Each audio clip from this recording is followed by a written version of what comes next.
3 months before my jaw came off in the drive-thru, corporate sent us a freezer nobody ordered. I worked nights at a Wendy's just off I-44 in Tulsa, Oklahoma. Midnight to 8 a.m., graveyard shift, the one where drunk college kids and truckers keep you half alive on caffeine and spite. It showed up on a Tuesday. No warning email, no call from regional, just a big unmarked chest freezer on a pallet, dropped at the back door by a bored dude in a Penske truck. "Got a signature?" he asked. "I don't even know what this is," I said. He shrugged. "Name on the order says Wendy's Dajara 3849. That's you." The label on the lid just said, "Property of HQ, do not unplug." No model number, no brand, no usual food safety stickers, just that. And a weird little symbol in the corner that looked like a stylized spine. "Maybe it's a promo thing," my manager Melissa said. "Limited time product. We're always the last to know, right?" She laughed and lit another cigarette. We muscled it into the walk-in and plugged it into the outlet in the back corner, next to the diced tomatoes. It hummed to life with this high, almost insecty whine that made the hair inside my ears tingle. When I lifted the lid, a blast of air hit me in the face that was so cold it hurt. Not normal freezer cold. Needles in your sinuses cold. It smelled wrong, too. Freezers are supposed to smell like nothing, or old fries. This smelled like hospital hallways and coins on your tongue. Inside, there were 4 big, vacuum-sealed bags. Each one was unmarked, just cloudy plastic with something pale inside. Not nuggets, not patties, just vague shapes like coiled rope. "Meat," Melissa said confidently. "Corporate said they were trying some new blend." Probably that. "You ever seen meat that doesn't have a label?" I asked. "Just do your job, Cole," she said. "We've got a bus of band kids coming through tonight." So I closed the lid and pretended that cold didn't feel like it went all the way through my skull. The first weird thing was the frost. Freezers frost up, sure, but this one frosted weird. By the second night, the inside walls were covered in this delicate white lattice, like spider webs made of ice. It didn't form randomly either. It grew in straight lines, intersecting at neat right angles, like somebody was sketching blueprints in frost. I scraped at it with my gloved hand. The pattern blurred, then reformed as the cold crept back in. I swear some of the lines shifted a fraction of an inch, adjusting. "Quit playing with it," Melissa snapped from the door. "You're behind on fries." The second weird thing was the sound. Freezers hum. This one clicked. Little wet clicks from inside the bags. At first, I thought it was the compressor cycling. Then, one night around 3, I was restocking nuggets and realized the clicking was out of sync with the humming. It was slower, like breathing. I leaned in. Frost etched my eyelashes. The clicking got a tiny bit faster, like it knew I was listening. "Hell no," I muttered. I dropped a box of patties on the lid and walked away. We started getting complaints 2 weeks after the freezer arrived. "Hey, my burger tasted weird," a guy said at the drive-thru. He was maybe mid-30s, still wearing a UPS vest.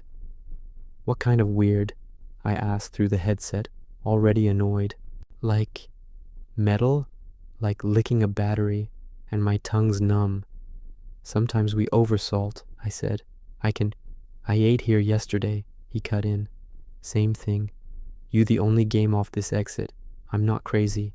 Something's off with your meat, man." I replaced his burger, apologized, logged it as customer dissatisfaction in the POS. Next night, a high school girl came in with her friends and ordered a Baconator. I watched her from the line as she took a bite, chewed, then froze.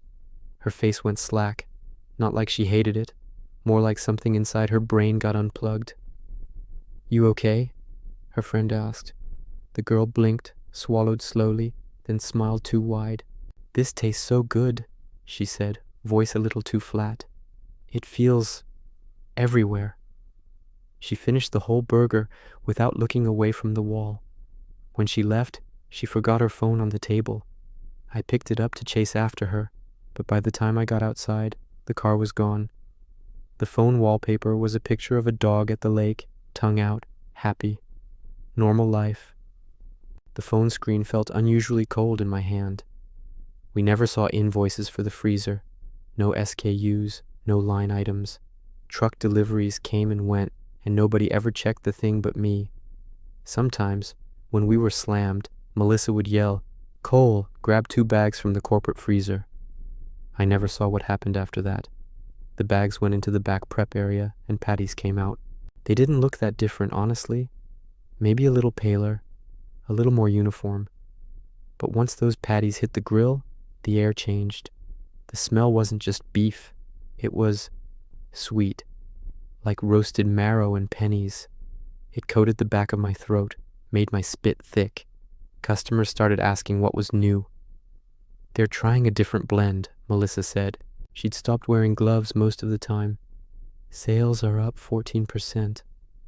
Her gums bled when she brushed her teeth in the break room sink, little ribbons of pink swirling down the drain. I pretended not to notice. The body horror part, the bit you're probably waiting for, didn't happen all at once. It seeped. My teeth started hurting first. Not a cavity ache, this deep, pressurized throb, like my jawbone wanted more space. I'd lie awake in my crappy studio apartment, listening to my upstairs neighbor stomp around and feel my molars pulse. I blamed stress, too much soda, grinding my teeth in my sleep. Then my tongue went numb for about 20 minutes one night on shift. Just numb, not on the surface, deeper, like somebody had injected lidocaine into the root. "You okay?" One of the fry kids, Diego, asked. "I'm fine," I slurred. My reflection in the stainless steel backsplash looked wrong, not horrifying, just a little off. My cheeks seemed fuller, my lips a shade paler. "You losing weight?" Melissa asked a few nights later, frowning. "Your uniform's hanging on you." "I thought I was gaining," I said. "Nah," she said, lighting a cigarette. "You look lean, efficient." That word made something cold roll down my spine. Efficient, like equipment. The walk-in became a place I avoided unless I absolutely had to go in. The frost inside the freezer had grown. It wasn't just lines anymore. It was a full-on pattern. Little branching shapes like dendrites, like diagrams of neurons etched in ice. The bags inside had multiplied, from 4 to 8 to 12. Each one heavier to lift than it looked. I dropped one once. It hit the floor with a wet, fleshy thud. The thing inside shifted, not just from impact. It coiled like a muscle flexing, then relaxed. The plastic pulled tight and released. I froze. The cold air burned my lungs. "Cole," Melissa yelled from outside. "We need those patties." I picked the bag up, and for half a second, my fingers sank in more than they should have, like the meat met me halfway. A single thought popped into my head, clear and not mine. Good grip. I dropped it on the prep table like it was a live rat. My jaw buzzed. I finally snapped the night my customer bit off his own tongue in the drive-thru. He was a regular, we'll call him Larry. Balding, always in a John Deere cap, always ordered the same thing, double stack, no pickle, large frosty. He took his bag with a nod. I watched him in the rearview camera as he pulled into a parking spot facing the highway. He unwrapped the burger, took a bite, chewed. Then his head jerked sideways so hard his cap flew off. He started banging his forehead lightly against the steering wheel, rhythmically, once, twice, 3 times, horn blaring in sad little beeps. I yanked off my headset and sprinted outside. By the time I reached his truck, his mouth was open in a silent scream. His tongue stuck straight out, rigid as a board. The muscle under his jaw spasmed, this awful rippling under the skin. His eyes met mine. For a second, he was there. "Make it stop," he gobbled around his own tongue. Then his jaw snapped shut. The crunch was sharp and wet. Blood sprayed the inside of the windshield, bright arcs catching the exit ramp lights. Something pink and ragged hit the dashboard and slid down like a slug. I gagged. My own jaw spasmed in sympathy. A phantom pain shot through my tongue like it had been slammed in a car door. Larry started laughing, this choking, bubbling sound. His head rolled back. Blood ran down his chin in twin streams. I yanked the door open. He grabbed my arm with surprising strength. "It's learning," he gurgled. "Chew. Better." He collapsed sideways. His chest still moved, shallow. His throat worked around the blood, trying to swallow. Behind me, the drive-through speaker crackled, not with static, with little wet clicks, perfectly spaced. Inside, the freezer hummed along, high and eager. Corporate shut us down for food safety violations 2 days later. They came in with suits and clipboards and said phrases like isolated incident and quality assurance. The weird freezer disappeared into a truck with no logo. Melissa resigned. We all signed NDAs in exchange for 2 weeks severance. I should have felt relief. Instead, my jaw got worse. On my last night in the apartment, I couldn't sleep. My teeth ached in every socket, a deep, persistent pressure like someone pushing from the inside. I went to the bathroom and flipped on the light.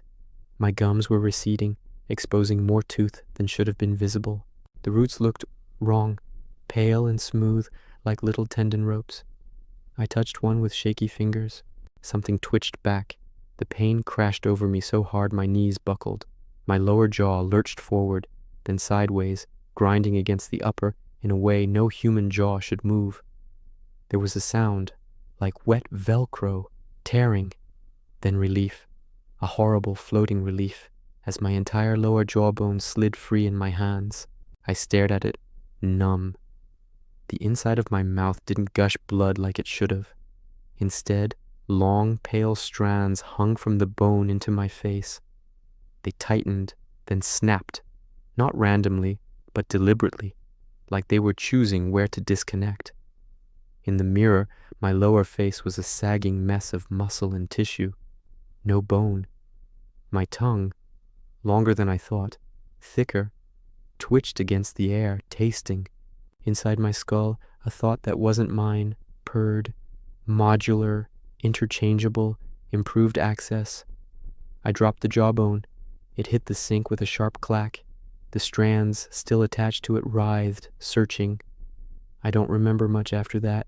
Just flashes, hospital lights, doctors speaking in tight, rehearsed phrases. Congenital defect, they called it. Spontaneous mandibular dislocation. No one had ever seen anything like it. But hey, freak things happen. They wired what was left back together. They gave me a prosthetic piece. They told me not to worry. My reflection smiles a little too wide now. My bite is efficient.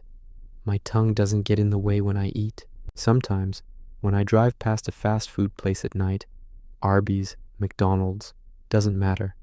I get a sudden taste in my mouth, like cold coins in freezer air. I feel frost tracing patterns along the roots of my teeth. I know we weren't the only location that got that unmarked freezer. We were probably just one test site in 1,000. A small trial run in one state, off one interstate. They don't need to send more now. The thing that rode in on those bags, it's in us. In the way our muscle fibers heal, in the way our nerves spike when we taste salt and fat and blood. It likes the grid, restaurants, supply chains, people on the road at 3 a.m. Because everything's standardized, everything's repeatable.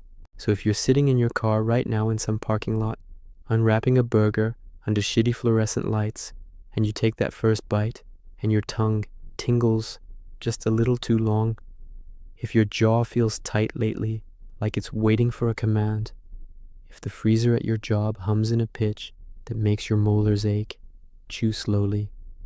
It's paying close attention to what your mouth can do.